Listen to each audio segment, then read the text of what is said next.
he needed a prom date. I wasn't even supposed to know that. I found out because of Sarah, my best friend since forever, who burst into the cafeteria that day with her usual loud voice and dramatic flair. I was in the middle of peeling an orange when she slammed her tray down beside me and dropped the news like it was just another piece of gossip. "Ryan doesn't have a date to prom."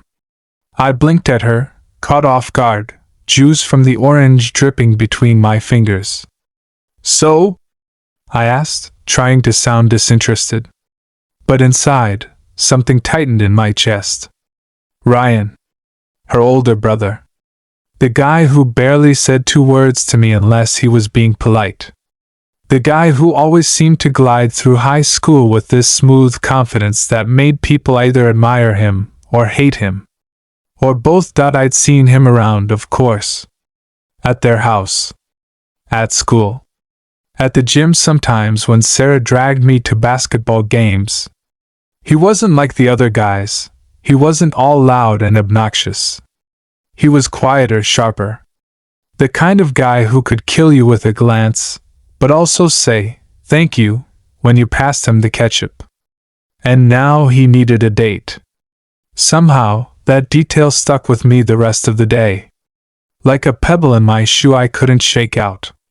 I didn't ask any more questions, but I was curious. I shouldn't have been. That night I got a text. Unknown number. Just 5 words. "Hey. It's Ryan. Can we talk?" My heart kicked in my chest so hard I actually dropped my phone onto my bed. I stared at the screen. Was it a prank? Did Sarah give him my number? I waited a few minutes before answering, just in case it was some mistake. Then I typed back. "Sure." "About what?" And hit send with a kind of nervous energy buzzing through my veins. My palms were sweating. He didn't take long to reply. "Prom. I was wondering if you'd go with me." I stared at those words. Just stared. My stomach flipped. I had to read it 3 times before I could even breathe. This had to be a joke. There was no way. I wasn't the kind of person people picked for something like that. I was quiet, stayed in my lane, kept my head down. I wasn't flashy or popular. I wasn't anyone's first choice. I was the invisible guy in the background of other people's stories. So why would Ryan, my best friend's older brother, ask me to prom? I didn't answer right away. I couldn't. A million thoughts ran through my head. What if Sarah found out? Would she be mad? Would she feel weird? What if this ruined everything? But also, what if this was something real? What if he meant it? What if he actually saw me? I stared at the screen until my eyes started to burn. Finally I typed, "Are you serious?" and hit send before I could change my mind. His reply came fast. "Yeah. I mean it. Just think about it. No pressure. No pressure." As if he had any idea what kind of pressure this actually was. I couldn't sleep that night. I lay in bed staring at the ceiling, running over every memory I had of him. Every time he'd smiled at me from the kitchen counter while pouring cereal. Every time he passed me in the hallway at school and gave a half nod. Every single little moment that didn't feel like anything before but suddenly meant everything. And now, here he was, asking me to prom like it was normal. The next morning, I saw Sarah by her locker. I wanted to ask her if she knew, if she had any clue. But I didn't. I couldn't. I smiled, said hi, and tried not to act different. Inside, I was spinning. Then, during math class, I texted Ryan back. "Okay. I'll go." Just that. Simple. No emojis. No heart. No nerves, at least not on the surface. But the second I hit send, my heart was pounding so loud I could barely hear the teacher. He replied instantly. "Cool. Thank you." Just like that. like we were planning a ride to school and not completely rearranging the fabric of my world. Over the next few days, things started to shift. We didn't talk all the time, not yet. But he'd send me little messages, jokes, random questions. "What color are you wearing?" Or, "Do you like slow dances or fast songs?" I answered awkwardly at first, but slowly I loosened up. He made it easy.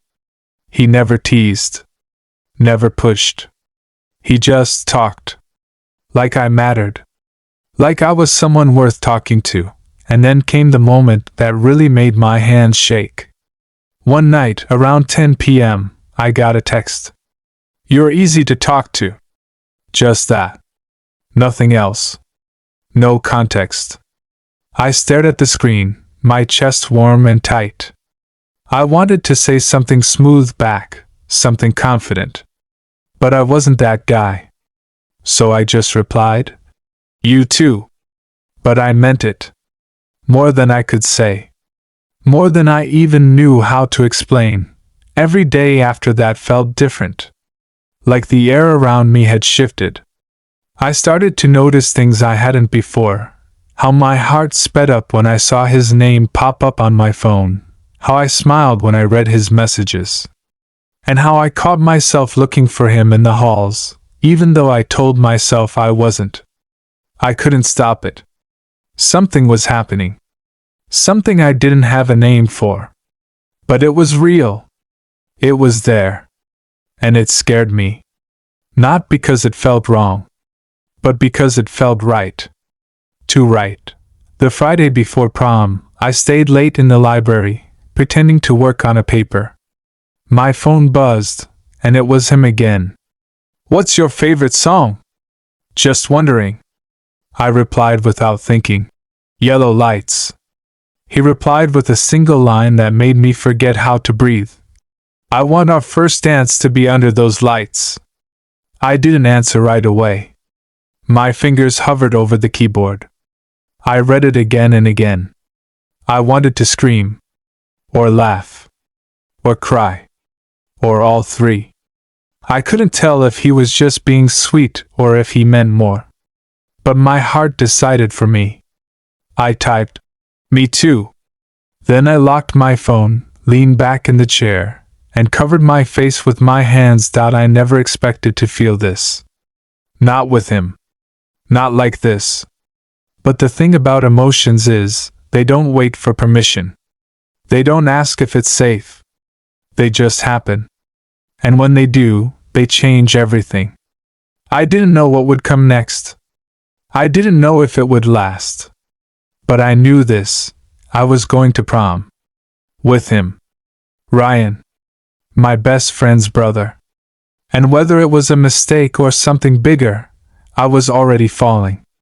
Slowly. Quietly. Helplessly. The days leading up to prom passed slowly, but somehow also in a blur. Each morning I woke up with my stomach twisting in knots, and every night I fell asleep replaying our text in my head, wondering what each word might mean. It wasn't just about going to prom anymore. It was something else. Something quietly blooming beneath the surface, creeping into everything I did. I found myself reaching for my phone the moment I opened my eyes, hoping for a message from him. I found myself staring at the screen far too long, overthinking what to say, wondering if he'd read too much or too little into my words. And even when there was silence, it wasn't empty. It was heavy, loaded with everything unspoken between us. That silence meant more than the loudest screams. Ryan wasn't like other guys. There was no arrogance in him. No overconfidence. He never acted like he was doing me a favor by talking to me. In fact, sometimes I felt like he was just as unsure as I was. There was a softness to him, something in the way he replied to my messages that made me feel seen. Like he wasn't just talking out of kindness, but out of choice.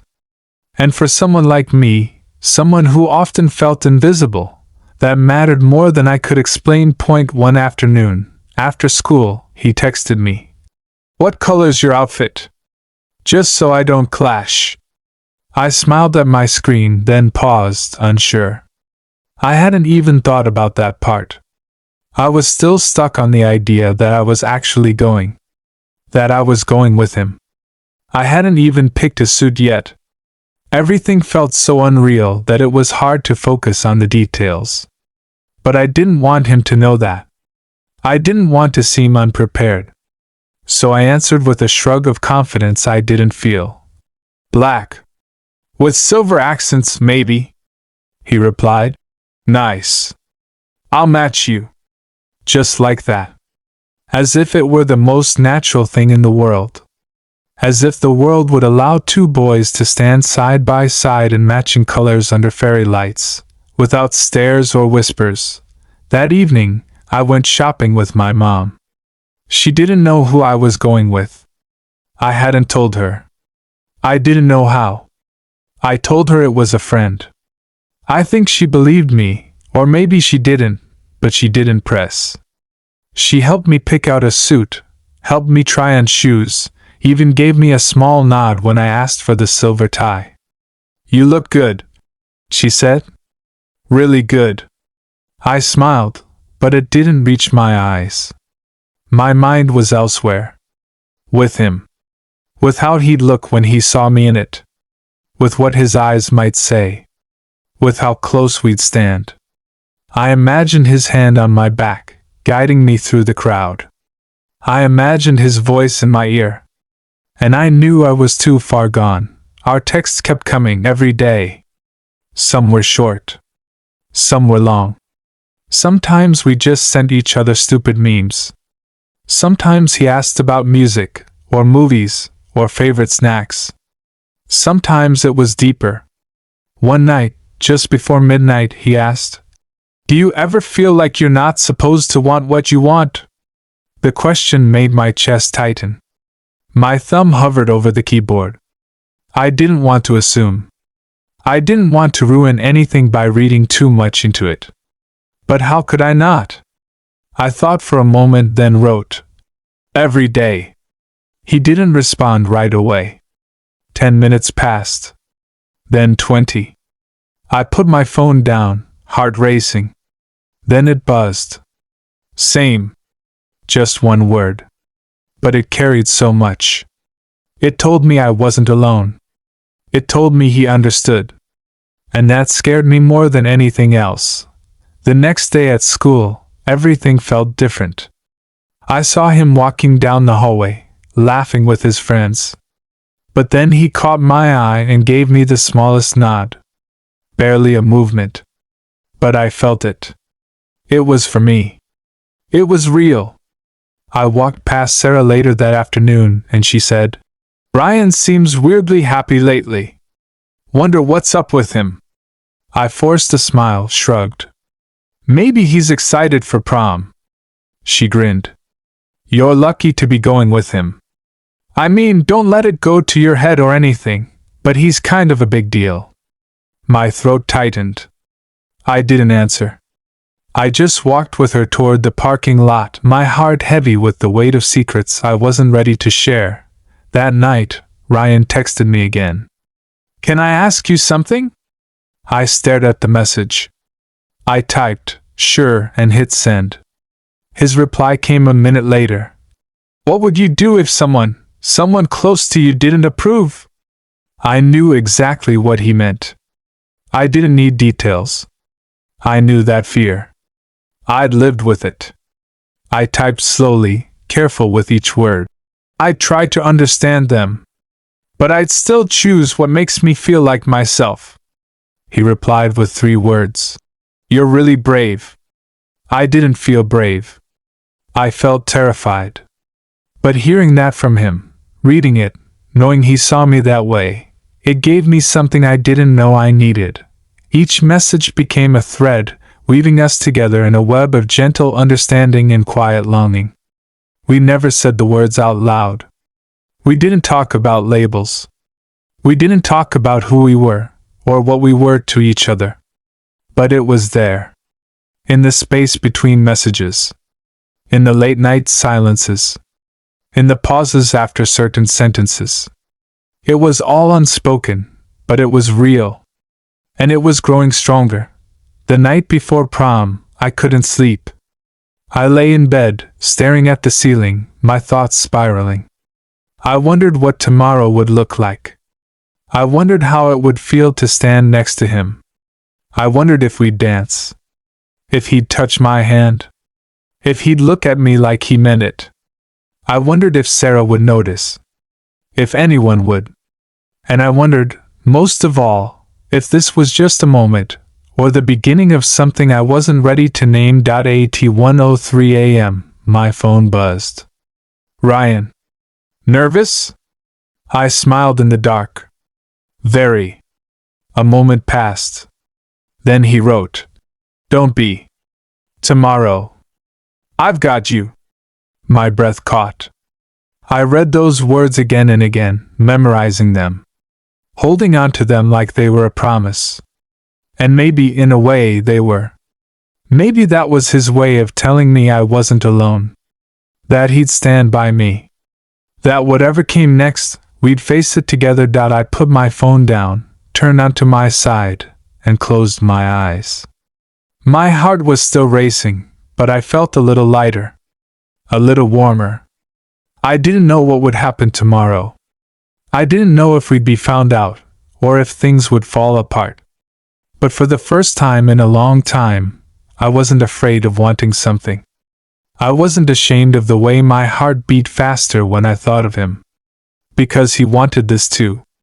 He wanted me. And that, no matter how quiet, no matter how hidden, was enough to get me through the night.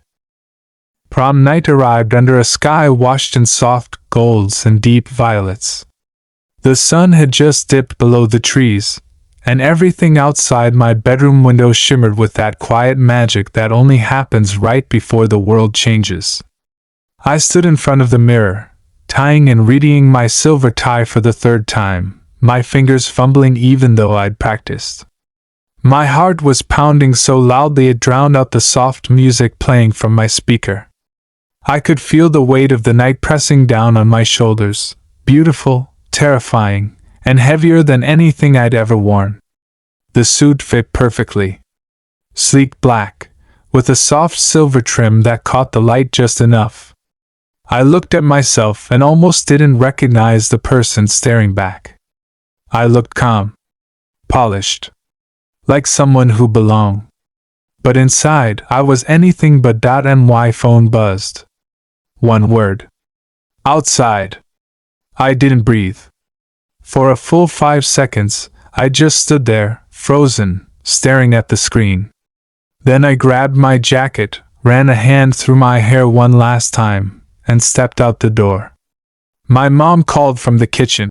"Have fun, sweetheart!" But I barely heard her. My legs moved on their own as I walked down the steps, every nerve in my body humming. And then I saw him. Ryan stood by his car, leaning casually against the passenger door. He wore a suit that matched mine exactly, black with a silver trim, but on him, it looked effortless. His hair was styled, but not too much, like he just rolled out of bed looking perfect. He looked up and smiled, and for a moment, I forgot how to speak. I forgot how to move. I just stood there, staring, my mouth slightly open, heart racing like I'd just sprinted a mile. He opened the car door for me without saying a word. I slid inside, the leather seats cool beneath me, the air thick with something unspoken. The drive was quiet at first. Music played softly from the radio, something mellow and forgettable, but my head was too loud to hear any of it. Ryan glanced over at me a few times, his lips twitching like he wanted to say something but wasn't sure how. Finally, he spoke. "You look really good," he said, his voice low, almost shy. I turned to him, surprised. "Thanks," I replied, my voice too small, too tight. "You too." He smiled at the road. "I was nervous you'd change your mind." That made me laugh, quietly. "I almost did," I admitted. "Why didn't you?" he asked. I looked out the window. The sky was darkening now, the stars just beginning to peek out. Because I didn't want to regret it, I said. And that was the truth. When we pulled into the school parking lot, the gym was already lit up, strings of lights draped across the building like something out of a movie. I could hear music thumping through the walls, the bass vibrating the car. Students were everywhere, laughing, taking pictures, fixing their outfits. Ryan turned off the engine, but neither of us moved. The air between us felt charged, like lightning was about to strike. Ready? He asked. I shook my head. Not even a little. He grinned, and for the first time all night, I saw that familiar, playful light in his eyes. Too bad, he said, and opened his door. When we stepped out of the car together, I felt the world shift. Not visibly. No one stopped and stared. No one whispered. But for me, everything tilted. His hand brushed mine as we walked side by side toward the doors. Not a full touch. Just a ghost of one. And that ghost was enough to make my skin tingle. We stepped into the gym, and I was hit by a wave of light, sound, and color. Everything sparkled, silver streamers, glittering chandeliers, tables lined with glowing centerpieces. Students danced in the middle of the floor, surrounded by clouds of laughter and music. I'd never been to anything like this. It felt surreal. Like stepping into someone else's life. Ryan leaned toward me. Let's get a drink first, he said, leading me toward the refreshment table. His hand rested lightly on my lower back for a brief second, and I swear my knees almost gave out. We stood side by side, sipping punch, trying not to look too awkward. A few people waved at him. He waved back. No one questioned why we were together. At least not yet. But I could feel their eyes. Or maybe it was just my fear imagining it. After a few minutes, the DJ announced the first slow dance. The lights dimmed.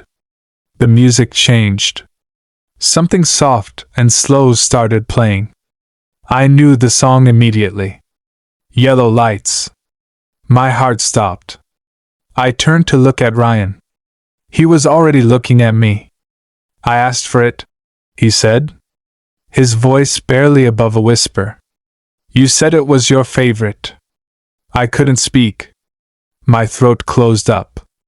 I just stared at him, blinking fast, trying not to cry. He held out his hand. I looked at it. Then at him. And slowly, so slowly, I placed my hand in his. We walked to the dance floor together, the crowd parting slightly, the lights above casting a soft, golden glow across his face. He placed one hand gently on my waist, and I rested mine on his shoulder. Our other hands clasped together, shaky but certain. And we started to move. Slowly. Carefully. Like we were learning how to exist in this moment without falling apart. It was the most terrifying thing I'd ever done. And also the most beautiful. He looked at me, really looked at me, and whispered, "This okay?" I nodded, unable to speak. Everything around us blurred.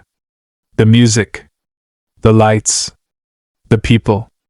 It all faded into background noise. All I could see was him. All I could feel was the way his thumb gently traced the back of my hand. The way his eyes held mine like they were the only truth left in the room. But the moment was fragile. So fragile. I saw Sarah out of the corner of my eye.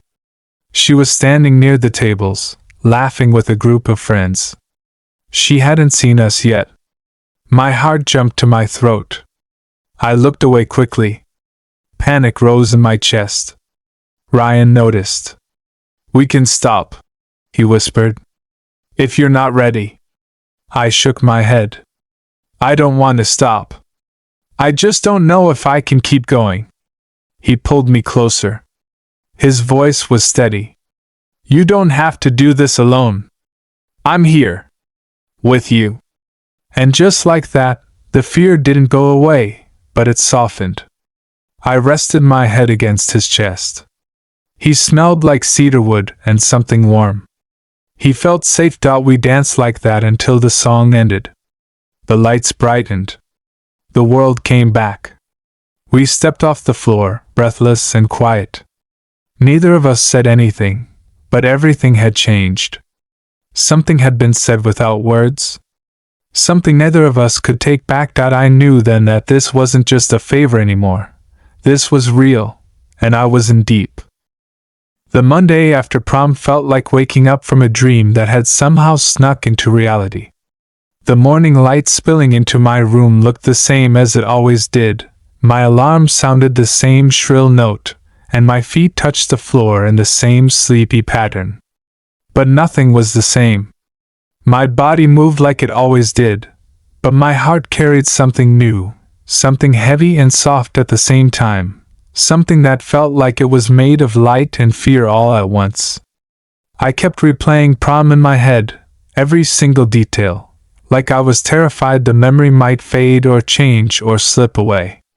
I remembered the feel of Ryan's hand in mine, the way his thumb traced soft circles into my skin while we danced, the way his voice trembled slightly when he asked if I was okay, and how his chest rose and fell as I leaned into it.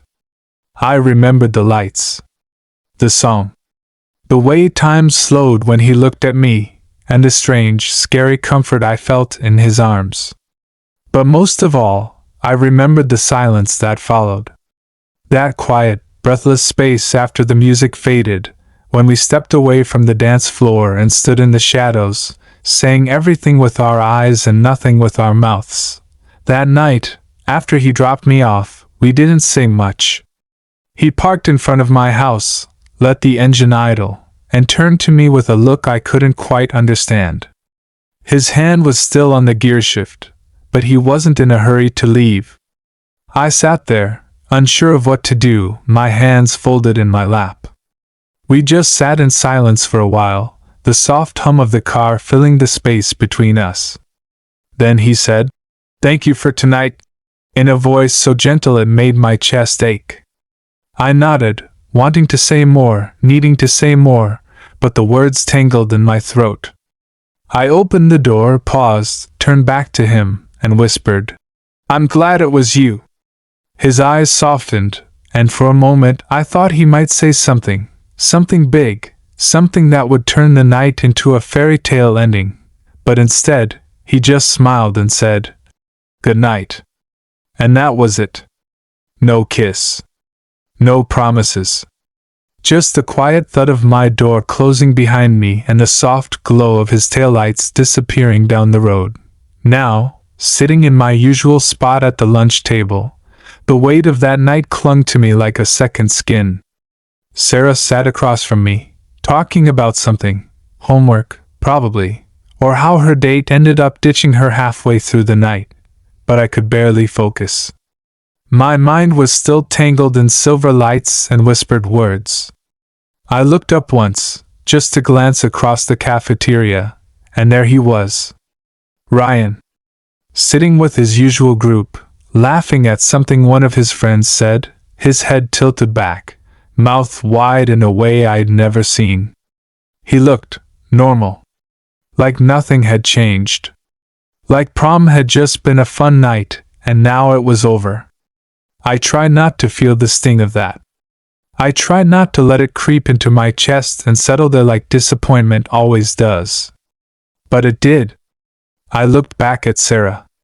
She was still talking, her hands moving animatedly, her voice rising and falling with that energy only she had. I nodded when she paused, gave her a small smile, but inside, I was spinning. I didn't hear from him that whole day. Not a text. Not even a glance in the hallway. And with every hour that passed, the knot in my stomach grew tighter. I kept telling myself not to read into it. Maybe he was busy. Maybe he didn't want to text while he was at school. Maybe he just didn't know what to say. But deep down, in the part of me I tried to ignore, I knew the truth. Something had shifted. And I didn't know if it was in him, or in me. By the time I got home, I was a mess of emotions I didn't have names for. I threw my backpack on the floor and lay on my bed, staring at the ceiling, trying to breathe through the ache. I felt like I was waiting for something to drop, a message, a sign, anything. Minutes passed. Then hours.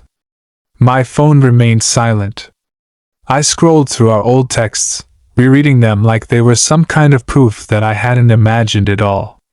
That what we had wasn't just a one-time thing, a moment that only mattered to me. I wanted to believe that he was just scared. That maybe he was figuring things out. That maybe he didn't know how to talk about it. But belief wasn't enough to fill the silence. Finally, sometime around 8, my phone buzzed. My heart leapt, hope rushing through me like a wave. I grabbed it, flipped it over. It was him. 2 words. "Can we talk?" I didn't hesitate. "Yes," I typed, my fingers shaking. He replied, "I'll be there in 10.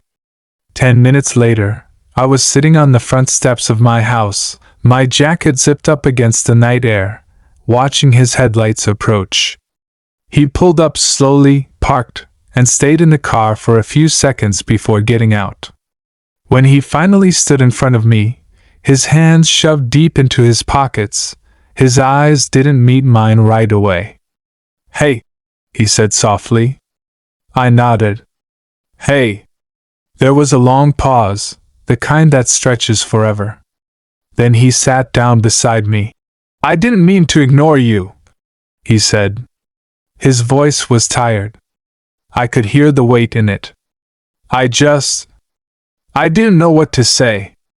I looked down at my hands, fingers curled into my sleeves. "You don't have to say anything," I whispered. "I just needed to know it wasn't just me." "It wasn't," he said quickly. "It's not." He finally looked at me then, and there was something raw in his eyes. "That night, it was real. You know that, right?" I nodded. "Yeah. I do." He let out a breath, like he'd been holding it all day. "It scared me," he said. "I didn't expect it to feel like that. I didn't expect you to matter this much." The words hit me like a punch and a hug all at once. I didn't know what to say, so I just leaned into him, let our shoulders touch. It was small, but it was enough. Enough to let him know I was still here. That I still wanted this. Even if we didn't have a name for it yet. We sat there for a long time, saying nothing, letting the silence speak for us. When he finally stood up to leave, he looked at me and said, "I want to figure this out. With you. Just give me time, okay?"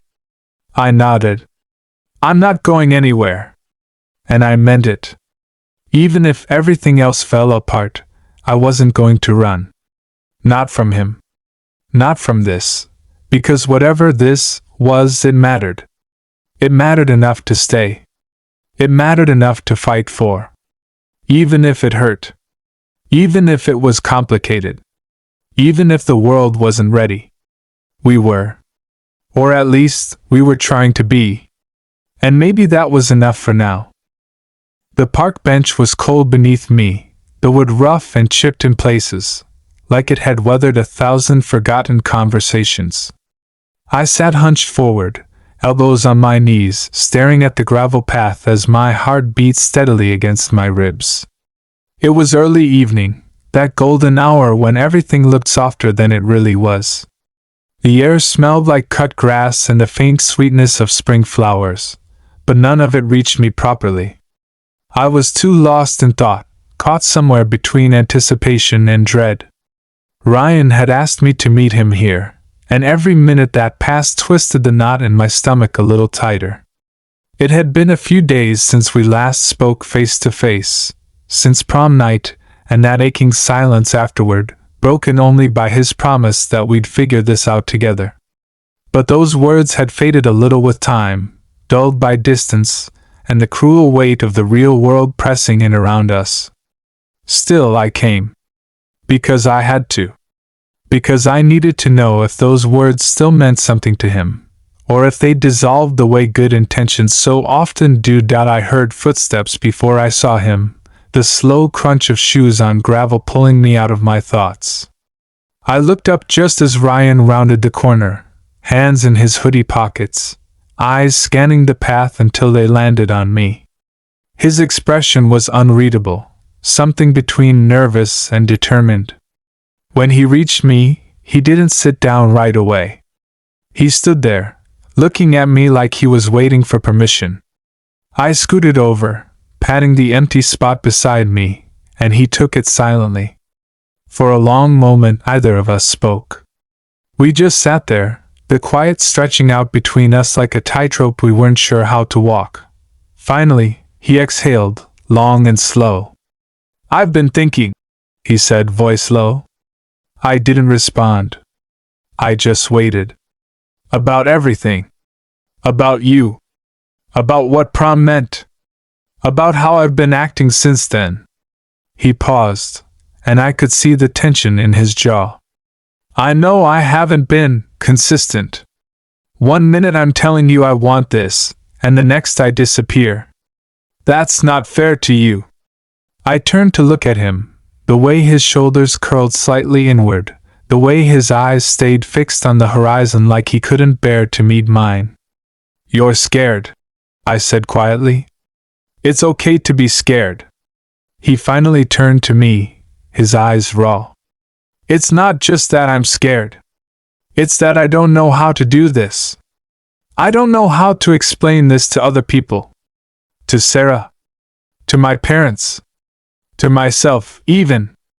I've always had this image in my head of who I'm supposed to be. What I'm supposed to want. And now that image feels like a lie." His voice cracked on the last word, and I could feel the ache in it. I reached for his hand, not thinking, just reacting. He didn't pull away. His fingers curled around mine slowly, like he needed time just to allow himself that touch. "I get it," I said. "I do. I've had those same thoughts. That same fear.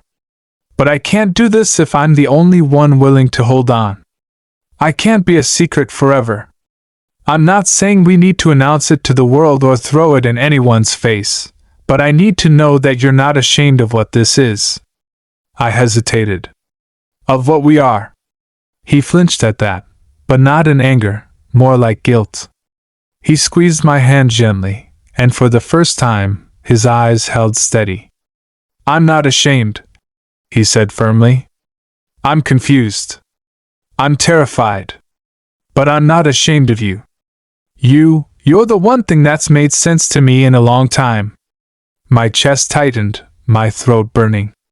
I nodded slowly, trying not to cry. We sat like that for a while, hand in hand, saying nothing else, just letting the moment be what it was. The air around us grew cooler, the sun dipping lower, casting long shadows across the path. He pulled his hoodie sleeves over his hands, still not letting go of me. Then he looked down and asked, "What do we do now?" It was a fair question. Everything we'd been doing so far felt like improvisation, like we were trying to build something real out of half-whispers and passing glances. "We take it one step at a time," I said. "We keep talking. We don't disappear. And when you're ready, we figure out how to tell her." He knew who I meant. Sarah. The name didn't need to be spoken aloud. He nodded slowly, eyes downcast. "She's going to hate me," he murmured. "Not forever," I said. "She loves you. And she loves me. It'll hurt her at first, but if she really cares, she'll understand." He looked like he wanted to believe that, but doubt lingered in his expression. "She always talked about how she'd be the one to set you up," he said with a sad smile. "Guess I beat her to it." That made me laugh, a soft, watery sound. "You definitely skipped a few steps." He grinned at that, and for a moment, the tension eased. The world felt okay again. Just for a second. As we stood to leave, He paused, still holding my hand. Can we keep this just ours for now? He asked. Just a little longer? I hesitated. My instinct was to push back, to demand more. But I saw the vulnerability in his face, the quiet plea there. I nodded. Okay. But not forever. He agreed with a squeeze of my hand. Not forever. When I got home, my phone buzzed. A text from him. Just one line. I'm glad it's you. I stared at the screen, heart swelling, fingers trembling. I didn't reply right away. I just held the phone close to my chest, let those words settle deep into my bones. And in that moment, despite everything still left unsaid, I knew I wasn't alone anymore.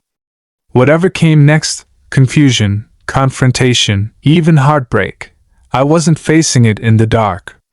He was right there beside me. Afraid, but willing. Uncertain, but still choosing me. And somehow, that was everything. Secrets, no matter how carefully you carry them, always begin to rot. It starts slow. A glance held too long. A smile too soft. A moment that lingers when it shouldn't. And at first, no one notices, not really. People are distracted. Wrapped in their own lives, their own routines. But over time, something starts to shift. People look a little longer. They ask different questions. The air between you thickens with the weight of something unspoken. And eventually, even silence can't protect you anymore. That's what started happening between me and Ryan. We had our routine, our carefully chosen moments, a quick glance between classes, a text during lunch, a shared ride home when no one was watching. And in those moments, we felt safe. Hidden. Untouchable. But hiding doesn't erase the truth. It only delays it. It was a Thursday when the first crack split open. We were in the school library during our free period. It was one of those rare windows of quiet where the world outside felt suspended. Ryan had slipped into the seat across from me, pretending to look at a textbook, but his foot brushed mine under the table, slow and deliberate. My breath caught in my throat, and I glanced up. He was smirking in that crooked way that made my stomach turn to static. We didn't say anything. We didn't need to. We just sat there in the hush of the bookshelves, pretending to be normal, while our feet tangled gently beneath the table. And then I felt it. The shift. The sudden presence of someone behind me. I turned, and my blood ran cold. Sarah stood there, books in her arms, her eyes fixed on us. Not wide with shock. Not narrowed with suspicion. Just still. Calculating. She didn't say anything, just gave a slow, stiff smile and walked to the next table over. Ryan's foot snapped back. His eyes dropped to his lap. My heart was hammering so loud it drowned out everything else. I couldn't breathe. I couldn't move. I could only sit there, frozen in the mess we had tried so hard to keep invisible. When the bell rang, Ryan was gone before I stood up. I didn't see him for the rest of the day. I didn't hear from him either. And Sarah? She didn't sit with me at lunch. That had never happened.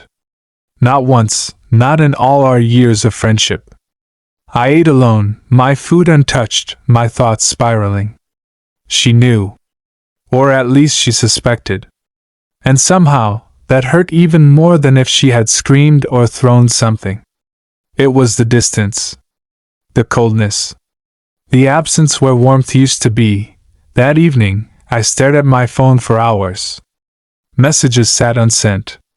My thumb hovered over Ryan's name, then over Sarah's, but I couldn't make myself press send.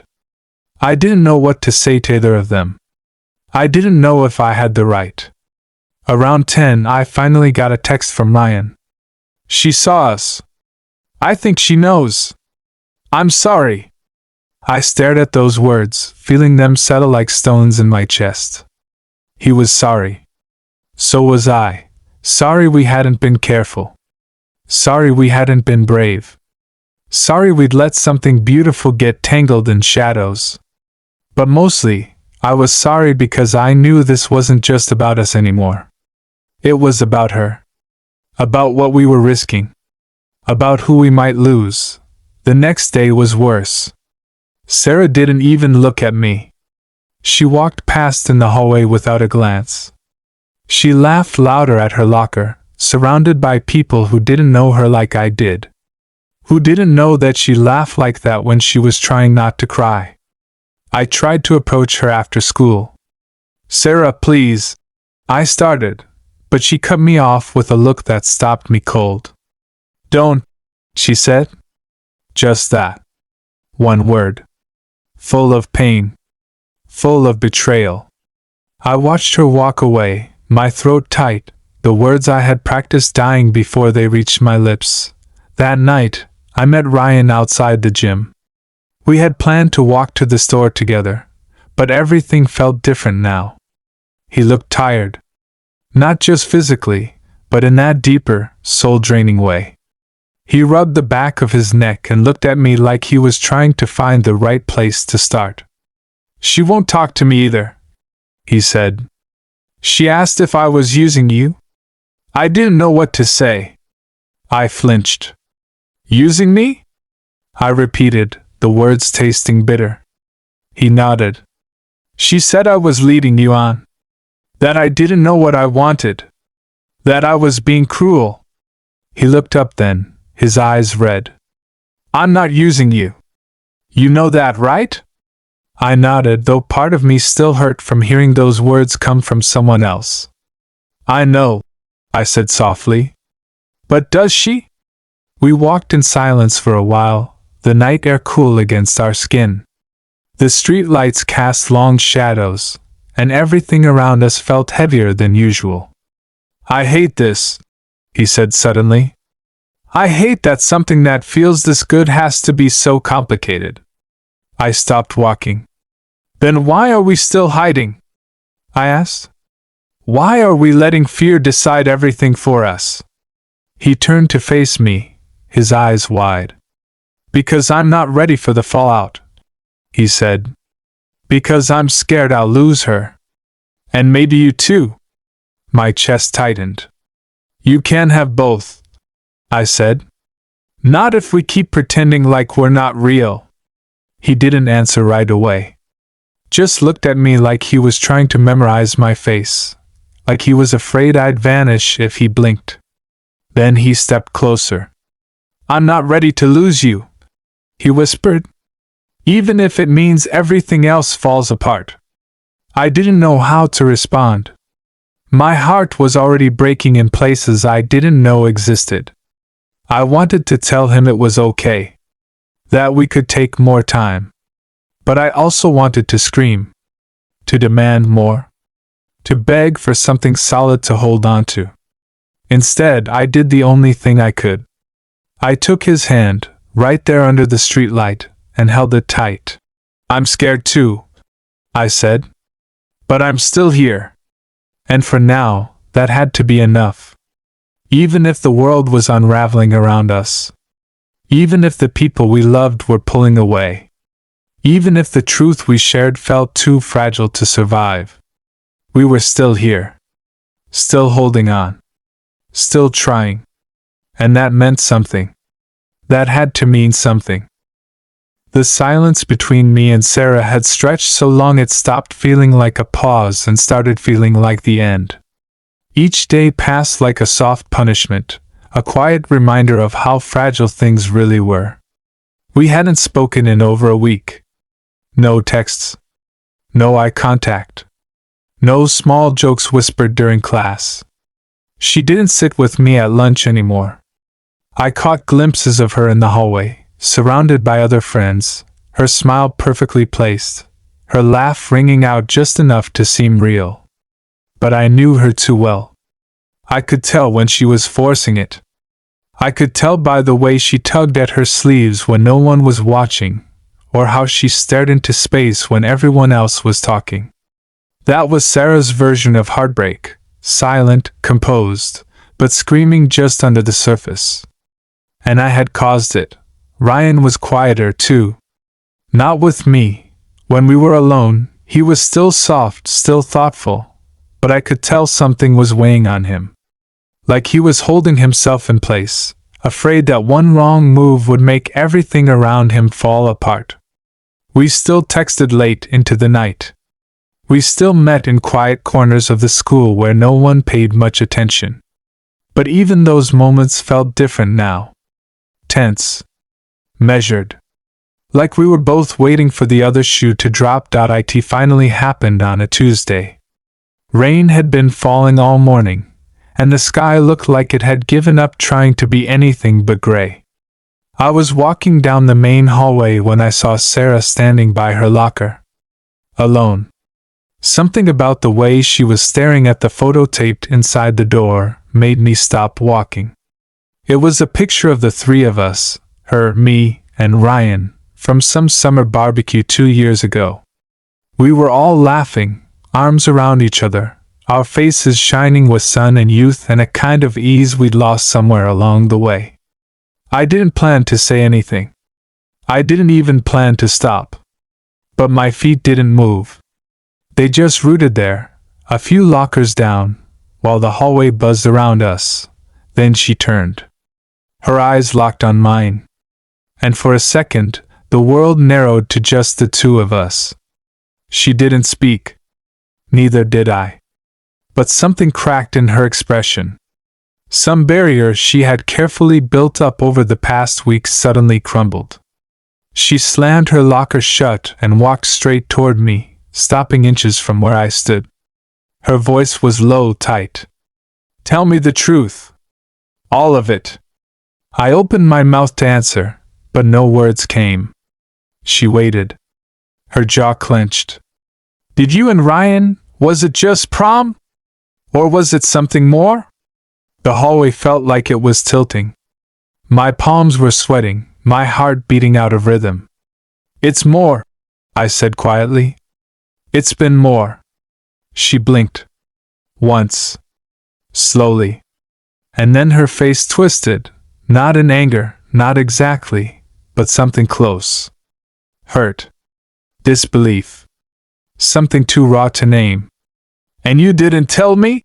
she asked, her voice cracking in the middle. "You're my best friend. And he's my brother.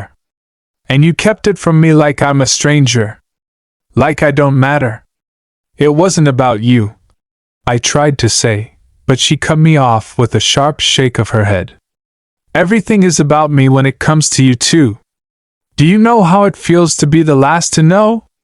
To see it with my own eyes and have you both pretend like nothing was happening?"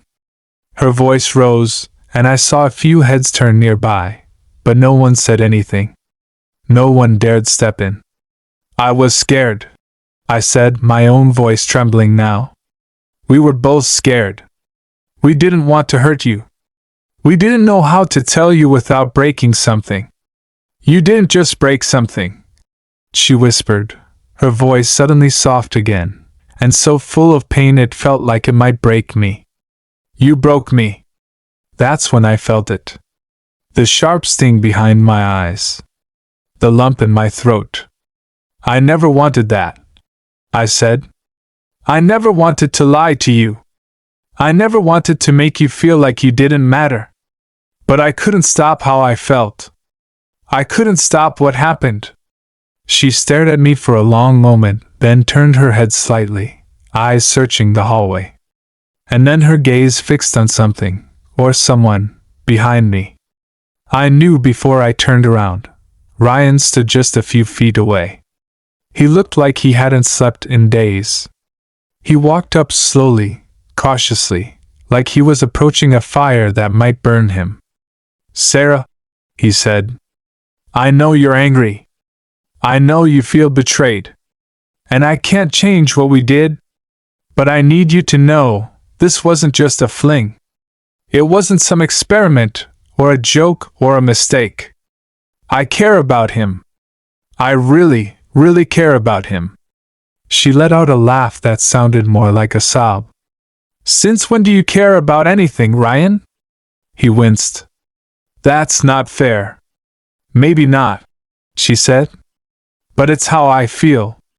The three of us stood there in the middle of the hallway, surrounded by whispers and sideways glances, like a scene from a movie that had gone terribly off script. Ryan reached out toward her, but she stepped back. Don't, she said. I need space. I need time.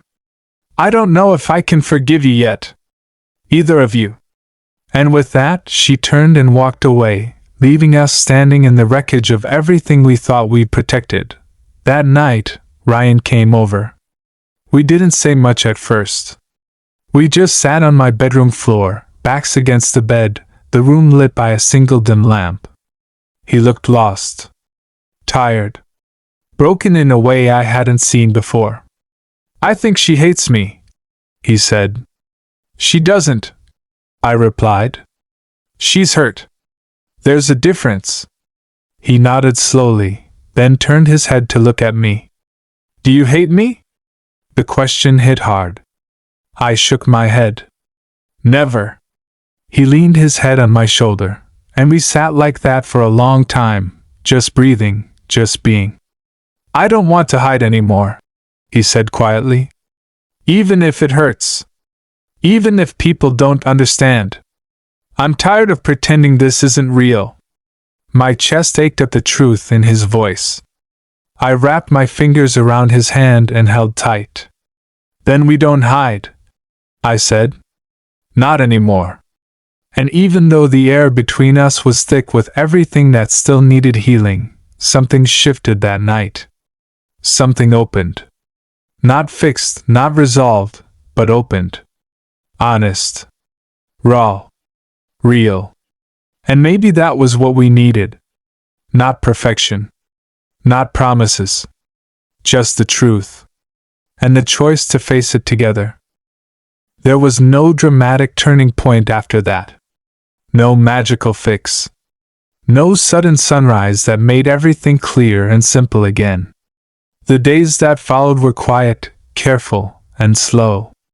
The world didn't change for us, but we started to change within it. Ryan and I stopped hiding.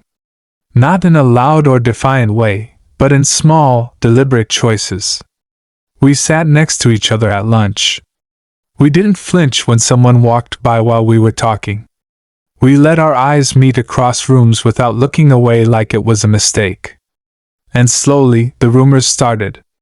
Soft whispers in the hallways, side glances from classmates, quiet speculation on social media. But we didn't respond. We didn't explain or defend or apologize. We just let it be. Sarah still didn't talk to either of us. Weeks passed with nothing more than a nod if we passed each other in the hallway. Sometimes I caught her watching us. Not with anger. Not even with betrayal anymore. Just with something distant. Like she was trying to understand who we were now, and if we still fit into her world. And maybe we didn't. Maybe we never would again in the same way. But I kept hoping. Because losing her still felt like a wound that wouldn't stop aching. It was on a Sunday morning, weeks later, when she finally texted me. Just one line. Meet me at our bench? I stared at it for a full minute before I responded. I'll be there in 10. The air was sharp that morning, crisp with the last breath of spring. The sky was a clean pale blue, the kind that made everything feel a little more possible. I walked to the park with my hands stuffed in my jacket pockets, heart pounding against my ribs like it didn't know what to expect. When I saw her sitting there, legs crossed at the ankle, staring at the lake, I had to stop and steady my breath before I approached. She didn't look at me when I sat down beside her. But she spoke first. I've been angry, she said quietly. Really angry. And not just because you didn't tell me, but because I thought I knew everything about you. I thought I was part of all your stories. But there was this whole piece of you that I didn't see. That you didn't let me see. I swallowed hard, guilt pressing against my chest. I didn't mean to shut you out. I said. I was scared. I didn't even know how to explain it to myself, let alone you. And I didn't want to ruin what we had. She nodded slowly. But it still hurt. I know, I whispered. And I'm sorry. I never wanted to lose you. She was quiet for a long time. Then she sighed, finally turning to face me. I'm not going to pretend like everything's okay. I'm not over it. But I've been thinking, maybe I don't need to understand everything right now. Maybe it's enough to just believe that you didn't mean to hurt me. That you're still the same person I've always known. Just with more truth now. I felt the sting behind my eyes, the pressure in my throat. That means everything, I said. She gave a soft, sad smile. And for what it's worth, I don't hate him either. I wanted to. But I don't. I just need time. For both of you. It wasn't a reunion. It wasn't some sweeping emotional reconciliation. But it was real. Honest. And that was more than I had hoped for. We sat there for a while, talking about nothing in particular, just like old times. And when we finally parted, it was with the quiet understanding that things were changing, but not ending. When I told Ryan about it later, his shoulders dropped like he had been holding a weight for weeks without realizing. That's good, he said, voice soft. She'll come around. I nodded. I think so. It's just going to take time. He reached for my hand, holding it like it was second nature now. We've got time, he said. And I believed him. School became easier after that. Not because people stopped talking, they didn't. There were still the whispers, the stares, the occasional half-hearted joke someone thought was clever. But they didn't sting the same way anymore. Because now we were standing in the open. We weren't lying to ourselves or anyone else. And that kind of truth builds a different kind of strength. The kind that doesn't need to shout to be real. We started doing more things together publicly. Coffee shops, walking through town, studying in the library with the door open. Small things, but each one felt like a declaration. Not loud. Not flashy. Just two people learning how to be seen without hiding. One afternoon, as we walked through the front doors of the school together, someone muttered a slur under their breath as we passed. My shoulders tensed, my chest tightening with the familiar instinct to shrink, to disappear. But Ryan stopped. Turned. Looked the guy in the eye. You got something to say? He asked calmly, evenly. The guy shook his head, suddenly small under the weight of his own cowardice. And just like that, we kept walking. My hand found his as we turned the corner, and for the first time, I didn't care who saw. Graduation came faster than I expected. The days blurred together, filled with final projects, plans for the future, promises we weren't sure we'd keep. Ryan and I didn't talk about the long term much. Not yet. But we talked about the summer. About road trips. About freedom. About no longer needing to worry about hallways and rumors and family dinners with carefully chosen words. We talked about who we were becoming, not in some big, dramatic way, but in the quiet, steady rhythm of two people figuring it out together. On the night of our graduation party, we found ourselves back in that same park, under the same bench flights where so much of our story had taken place. Ryan sat beside me, his shoulder against mine, both of us watching the fireflies flicker across the grass. Do you ever think about how weird all this is? He asked. What part? I replied, smiling. All of it, he said. How it started with a text about prom. And now we're this. I laughed, leaning my head on his shoulder. Yeah. It's weird. But it's good weird. He nodded. The best kind of weird. We sat in silence for a moment, just breathing, just being. Then he reached into his jacket pocket and pulled out something small. A photo. It was the picture of us dancing at prom. Someone must have snapped it without us knowing. It was a little blurry, but unmistakably us. His hands on my waist, my face tilted up toward his. Both of us caught in a moment that had felt like a dream. "I kept this," he said, "because that was the night I stopped being afraid of what I felt. That was the night I knew this was real." I took the photo from him, my fingers brushing his. "It was the night everything changed," I whispered, and there, under the soft hum of street lamps and the quiet rustle of summer trees, we kissed. Not because we needed to prove anything. Not because anyone was watching. But because we could. Because we were no longer hiding. Because after everything, the fear, the pain, the silence, the loss, we had found something worth holding on to. Love. In its simplest, quietest form. Honest, imperfect, but real. And if you've ever felt it, if you've ever stood in the dark wondering if anyone would see you and still stay, you know how powerful that is. So if this story reached you, even just a little, remember this. There is nothing wrong with who you are. There is nothing shameful about who you love. And if you ever find someone who makes the world feel softer, safer, more true, don't let fear keep you in the shadows. You deserve to be seen. To be known. To be loved out loud. If this story meant something to you, let it stay with you. And maybe if you're ready, share it with someone else who needs to hear it. Thank you for listening. And remember, you're never alone.